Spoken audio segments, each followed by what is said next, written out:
Hello friends, welcome to my channel study with Shilpi.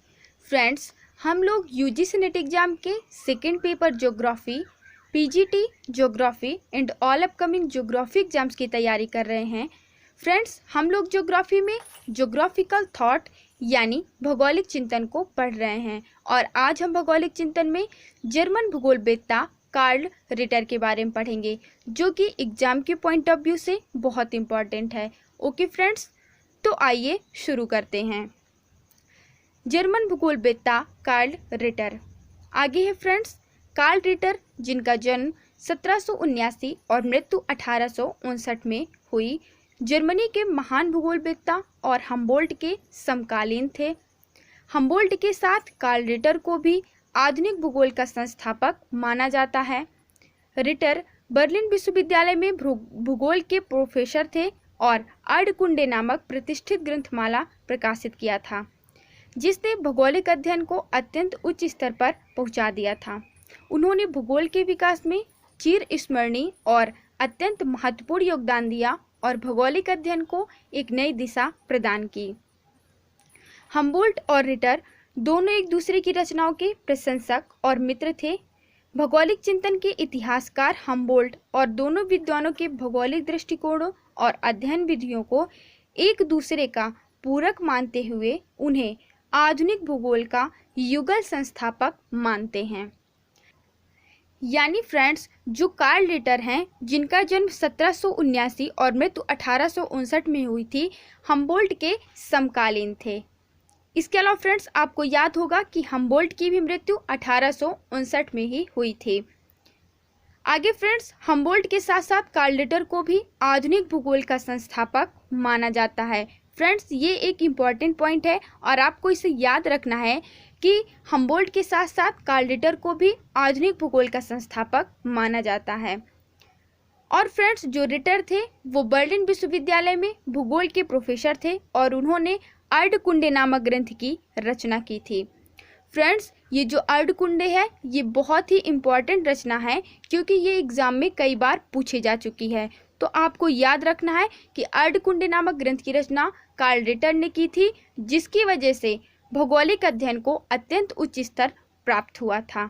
Okay friends, आगे friends, Humboldt और Ritter एक दूसरे के बहुत बड़े प्रशंसक और मित्र थे और इसी वजह से इन दोनों को आधुनिक भूगोल का युगल संस्थापक माना जाता है। फ्रेंड्स, ये भी एक इम्पॉर्टेंट पॉइंट है कि आधुनिक भूगोल का युगल संस्थापक किन्हें माना जाता है। तो आपको याद रखना है कि आधुनिक भूगोल का युगल संस्थापक हम्बोल्ट और रिटर को माना जाता है। ओके फ्रेंड्स, तो ये जितने भी पॉइंट है ये सभी पॉइंट आपके लिए इम्पॉर्टेंट है, क्योंकि ये एग्जाम में पूछे जाते हैं। आगे फ्रेंड्स, हम कार्ल रिटर से जुड़े उन महत्वपूर्ण बिंदुओं को पढ़ेंगे जो कि कंपटीशन एग्जाम में पूछे जाते हैं, जिसमें सबसे पहला पॉइंट है रिटर को भी हम्बोल्ट के साथ वर्तमान वैज्ञानिक भूगोल का संस्थापक माना जाता है। ओके फ्रेंड्स, तो रिटर को और हम्बोल्ट को दोनों को ही वर्तमान वैज्ञानिक भूगोल का संस्थापक माना जाता है, ये आपको याद रखना है। नेक्स्ट पॉइंट है वह उद्देश्यवादी एवं ईश्वर में प्रबल विश्वास करने वाला था। यानी फ्रेंड्स, कार्ल रिटर जो थे वो ईश्वरवादी या उद्देश्यवादी थे और वो ईश्वर पर प्रबल विश्वास करते थे।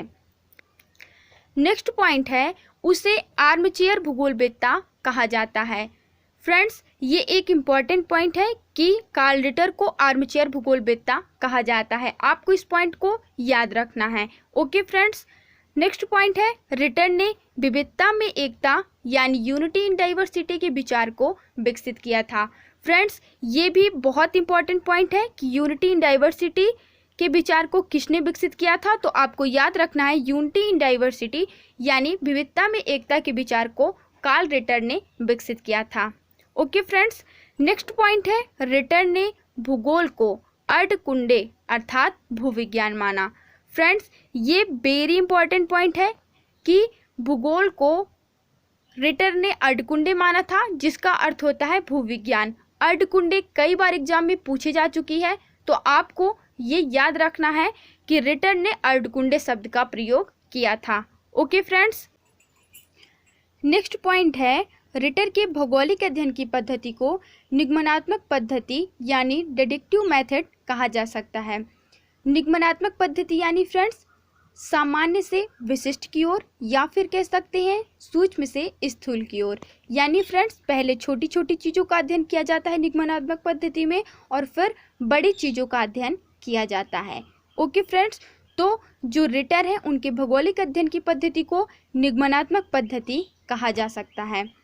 नेक्स्ट पॉइंट है, रिटर की प्रसिद्ध पुस्तक का नाम अर्धकुंडे एवं प्रादेशिक भूगोल लैंडर कुंडे है। फ्रेंड्स ये वेरी इंपॉर्टेंट पॉइंट है कि रिटर की जो पुस्तक है उसका नाम अर्धकुंडे एवं लैंडर कुंडे है।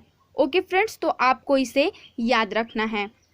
नेक्स्ट पॉइंट है, रिटर निश्चयवादी चिंतक था एवं यह मानता था कि भौगोलिक विविधता के द्वारा ही ऐतिहासिक विविधता उत्पन्न होती है। यानी फ्रेंड्स रिटर मानते थे कि भौगोलिक विविधता के द्वारा ही ऐतिहासिक विविधता उत्पन्न होती है। ये भी एक इम्पॉर्टेंट पॉइंट है, ये आपसे एग्जाम में पूछा जा सकता है। तो आपको इस पॉइंट को भी याद रखना है कि रिटर एक निश्चयवादी चिंतक थे और उनका मानना था कि भौगोलिक विविधता के द्वारा ही ऐतिहासिक विविधता उत्पन्न होती है। ओके फ्रेंड्स, नेक्स्ट पॉइंट है, प्रादेशिक अध्ययन के लिए रिटर ने लैंडर कुंडे शब्द का प्रयोग किया था। फ्रेंड्स ये आपसे एग्जाम में पूछा जा सकता है कि प्रादेशिक अध्ययन के लिए रिटर ने कौन से शब्द का प्रयोग किया था। तो आपको याद रखना है कि प्रादेशिक अध्ययन के लिए रिटर ने लैंडर कुंडे शब्द का प्रयोग किया था। ओके फ्रेंड्स, नेक्स्ट पॉइंट है, रिटर को प्रादेशिक भूगोल का जनक कहा जाता है। ये भी इम्पॉर्टेंट पॉइंट है, आपको इसे भी याद रखना है कि रिटर को प्रादेशिक भूगोल का जनक कहा जाता है। नेक्स्ट पॉइंट है, रिटर ने भौगोलिक अध्ययन के लिए निम्नलिखित विधियों को अपनाया था, जिनमें सबसे पहली है अनुभवी विधि एम्पेरिकल मेथड, दूसरी है तुलनात्मक विधि कंपैरेटिव मेथड। उसने अपनी पुस्तक अर्धकुंडे का उपशीर्षक सामान्य तुलनात्मक भूगोल यानी जनरल कंपैरेटिव ज्योग्राफी रखा था। फ्रेंड्स ये एक इम्पॉर्टेंट पॉइंट है कि कार्ल रिटर की जो प्रमुख पुस्तक अर्धकुंडे थी उन्होंने उसका उपशीर्षक सामान्य तुलनात्मक भूगोल यानी जनरल कंपैरेटिव ज्योग्राफी रखा था। ओके फ्रेंड्स, तो आपको इस पॉइंट को याद रखना है, ये एक इम्पॉर्टेंट पॉइंट है। नेक्स्ट विधि है विश्लेषण एवं संश्लेषण विधि, analysis and synthesis method.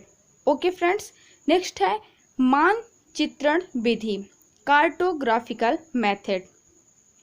Friends ये थी कार्ल रिटर द्वारा भौगोलिक अध्ययन में अपनाई जाने वाली 4 विधियां, जिनमें पहली थी अनुभवी विधि, दूसरी थी तुलनात्मक विधि, तीसरी थी विश्लेषण एवं संश्लेषण विधि और चौथी थी मानचित्रण विधि। ओके फ्रेंड्स, नेक्स्ट पॉइंट है रिटर के अनुसार पृथ्वी मनुष्य के लिए एवं मनुष्य पृथ्वी के लिए बना है। यानी फ्रेंड्स कार्ल रिटर मानते थे कि पृथ्वी मनुष्य के लिए और मनुष्य पृथ्वी के लिए बनी है। यानी फ्रेंड्स पृथ्वी और मनुष्य एक दूसरे के लिए बने हैं। नेक्स्ट पॉइंट है हम्बोल्ट एवं रिटर दोनों की ही मृत्यु 1859 ईस्वी में हुई थी। फ्रेंड्स ये पॉइंट हम आपको ऊपर बता चुके हैं, ये एक इम्पॉर्टेंट पॉइंट है कि हम्बोल्ट एवं रिटर दोनों की मृत्यु 1859 ईस्वी में हुई थी। ओके फ्रेंड्स, तो हमने कार्ल रिटर से जुड़े सभी महत्वपूर्ण बिंदुओं को पढ़ लिया है जो कि कंपटीशन एग्जाम्स में पूछे जाते हैं।